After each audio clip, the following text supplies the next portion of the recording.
Hello guys, welcome to my channel. In this video, I'm gonna show you how to use a free and disposable email address. It is a fast and easy tutorial, so let's dive into it.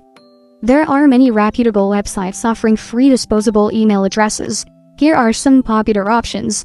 So head over to the website of your preferred disposable email service. Most services will display a randomly generated email address upon opening the website. This is your temporary email address you can use for sign-ups or registrations. Next, copy the generated email address, so click the copy icon. Now, paste the copied email address during registration on websites or apps where you don't want to use your main email address. Some services allow you to view emails sent to the temporary address for a limited time. This can be helpful for verification codes or important information. Note, disposable email addresses are temporary. They will expire after a certain period, usually within 24 hours to a few weeks, depending on the service.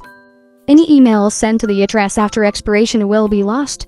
You cannot reply to emails sent to a disposable address. They are typically for receiving one-time verification codes or sign-up confirmations. That is how to use a free and disposable email address. Thank you for watching. If this video was helpful, please leave a like and subscribe to my channel for more videos like this.